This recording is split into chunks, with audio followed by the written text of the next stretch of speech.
Seja muito bem-vindo ao Conhecimento em Alta. Nosso propósito é simples e poderoso: espalhar o bem através do saber. Cada vídeo é uma semente plantada para transformar vidas. Mas para que essa corrente cresça e alcance cada vez mais pessoas como você, precisamos do seu apoio. Ajude a iluminar novos caminhos. Faça parte dessa corrente do bem. Por isso, eu te peço o triplo C: curta, comente e compartilhe. E claro, se inscreva no canal para seguir junto nessa jornada, porque aqui o conhecimento está em alta, e com você ele vai ainda mais longe. Lembre-se, quando você faz isso, não é só um clique, é um gesto de amor, um ato de generosidade que faz o conhecimento se espalhar de coração em coração. Na tessitura velada das tradições ocultistas e espiritualistas, ergue-se um sussurro ancestral. Os celtas não seriam apenas um povo, mas herdeiros espirituais de reinos desaparecidos, Atlântida, e em murmúrios ainda mais remotos, Lemúria. Atlântida, guardada nas entrelinhas de Helena Blavatsky, Rudolf Steiner e das correntes teosóficas, é descrita como berço de uma sabedoria primordial. Dos seus escombros invisíveis, fragmentos dessa chama foram confiados aos povos indo-europeus, e entre eles, os celtas. Nos bosques, através dos druidas, essa herança resplandece em símbolos cifrados, rituais secretos e no contato com o outro mundo, onde o tempo se dissolve. Mais antiga que o próprio esquecimento, a Lemúria é evocada como matriz de formas proto-humanas, perdida nas águas do Pacífico e do Índico. Ali, tradições imemoriais teriam sido transmitidas como ecos sutis, percorrendo eras até tocar Atlântida e, através dela, pulsar nos povos que vieram depois. Dentro dessa leitura esotérica, os druidas surgem como guardiões de uma chama invisível, preservando, sob véus e símbolos, o Triskel, o Awen, os nós infinitos, a memória oculta da humanidade. Não apenas sacerdotes, mas sentinelas do mistério, perpetuando os segredos que atravessam o tempo como um cântico subterrâneo. Eles desafiaram Roma, dominaram a Europa com ferro e fogo e guardavam segredos tão perigosos que seu conhecimento foi apagado da história. Esta é a história da civilização celta, uma jornada através do tempo, mitos e rituais. Enquanto egípcios construíam pirâmides e gregos filosofavam, um povo belicoso e engenhoso surgia no coração da Europa. Eles eram os mestres do ferro, os arquitetos de fortalezas impossíveis e os únicos que fariam Roma tremer. Conhecidos pelos gregos como Keltoi e pelos romanos como Gali, eles se espalharam como ondas culturais pela Gália, Ilhas Britânicas, Península Ibérica, Itália do Norte e até a Ásia Menor.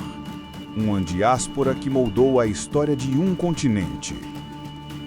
Quando pensamos nos celtas, logo imaginamos druidas misteriosos em bosques enevoados, guerreiros ferozes com espadas e escudos decorados, símbolos entrelaçados e harpas entoando melodias ancestrais. Mas os celtas foram muito mais. Uma rede de povos unidos por língua, espiritualidade e símbolos. Seu poder estava na memória oral, no mito e na conexão visceral com a natureza. Mas por trás dos guerreiros havia uma força ainda maior: os druidas. Filósofos, juristas, médicos e mestres oraculares. Homens que supostamente controlavam o clima, previam o futuro e praticavam rituais tão sombrios que até os romanos os proibiram. Eles eram os conselheiros de reis, os intermediários com os deuses e os guardiões de um conhecimento oral, transmitido apenas aos iniciados. que acontecia nos bosques sagrados, os Nemeton, onde o carvalho, o teixo e a aveleira eram reverenciados, nunca deixava os bosques sagrados. A religião e o outro mundo. Universo animista politeísta. Para os celtas, toda a natureza era viva e sagrada. Montanhas, rios, florestas, pedras e animais possuíam uma centelha divina. O Nemeton. Os locais de culto eram bosques sagrados, Nemeton. Árvores como o carvalho, força e proteção, o teixo, morte e renascimento, e a aveleira, inspiração e sabedoria, eram especialmente reverenciadas. O outro mundo. Um reino paralelo acessível através de montes, águas ou horizontes distantes. Não havia punição, mas juventude eterna, abundância e conhecimento. Para os celtas, cada montanha, cada rio, cada árvore possuía uma centelha divina. Um universo animista politeísta, onde a natureza não era apenas um cenário, mas um ser vivo, sagrado. Eles não construíam templos de pedra, mas encontravam o divino em bosques enevoados, nos Nemeton, onde o carvalho, o teixo e a aveleira eram mais do que árvores. Eram portais para o sagrado.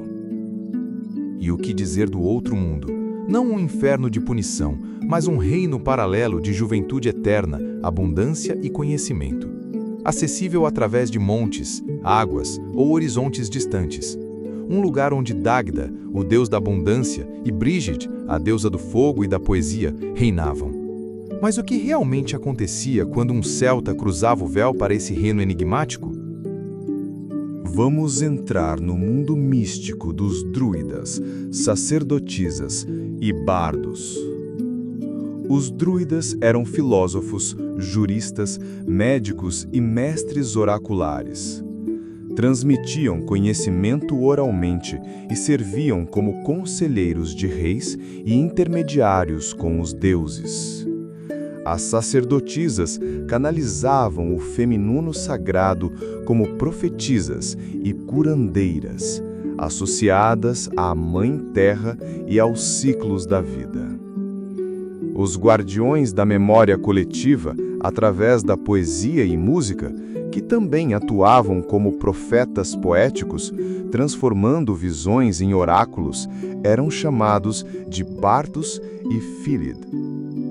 A arte celta não era apenas decoração, era uma linguagem espiritual, um código secreto onde cada traço, cada curva, expressava uma filosofia profunda.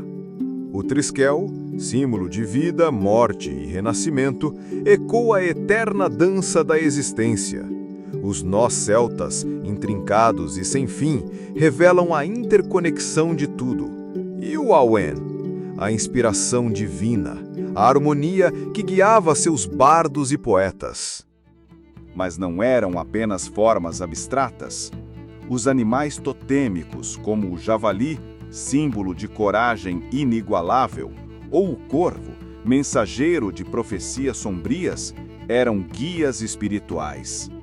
Eles eram ferreiros brutais, mas também poetas divinos, capazes de transformar o ferro em arte e a natureza em um livro de sabedoria, uma dualidade enigmática que desafiava a compreensão romana.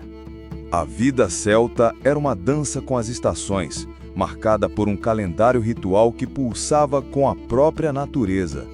4 festivais, 4 portais para o sagrado, celebravam a passagem do tempo e os ciclos cósmicos. Samhain, em novembro, o fim do ano velho, quando o véu entre os mundos se tornava assustadoramente tênue. Sim, a origem do seu Halloween moderno, mas com segredos muito mais profundos. Em fevereiro, em Balk, a festa da deusa Brigid anunciava o retorno da luz, a purificação da terra. Em maio, Beltane, com suas fogueiras grandiosas, celebrava a fertilidade e a união, a explosão da vida. E em agosto, Lunazá, a colheita em homenagem a Lu, o mestre das habilidades.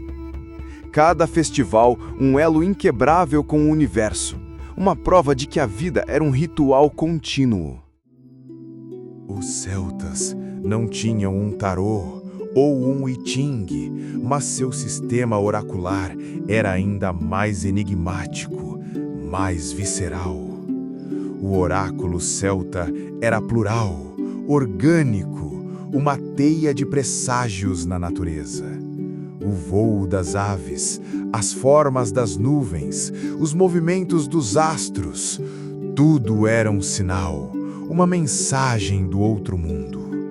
Os Philid, poetas, profetas, interpretavam sonhos e visões dos reis, desvendando segredos que os livros de história não contam.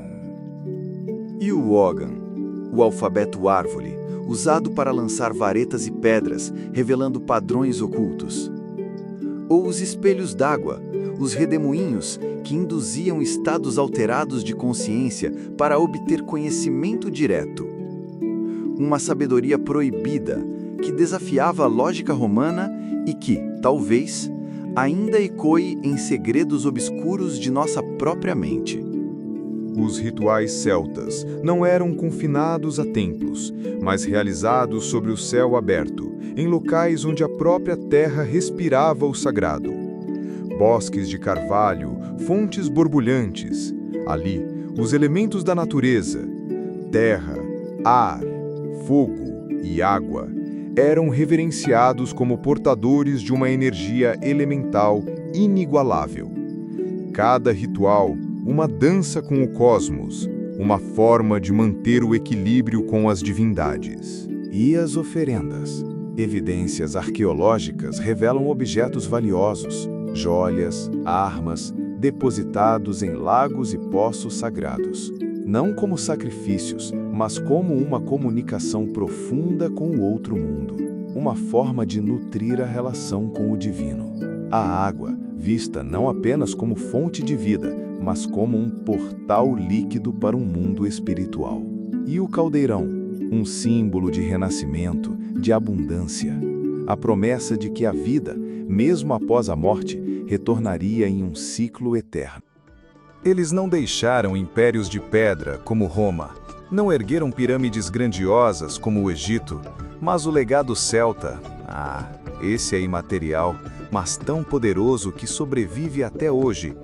Línguas como o irlandês, o galês e o bretão ainda ecoam, mantendo viva a chama de uma cultura milenar.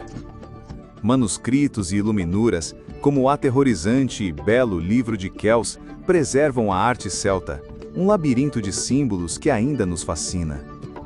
Os mitos, preservados no Mabinogion e no ciclo do Ulster, continuam a inspirar Game of Thrones e tantos outros épicos de fantasia.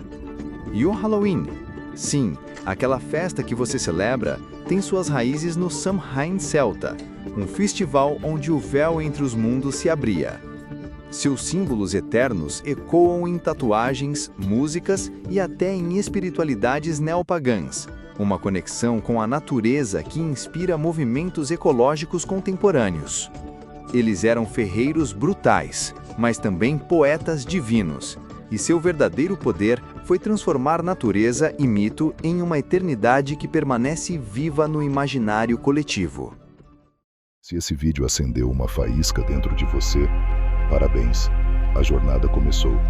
Aqui é o conhecimento em alta, onde o saber não tem limites, e você é a força que move essa transformação. Faça o triplo C, curta, comente, compartilhe e se inscreva, porque o próximo nível te espera. E juntos, vamos mais longe do que nunca.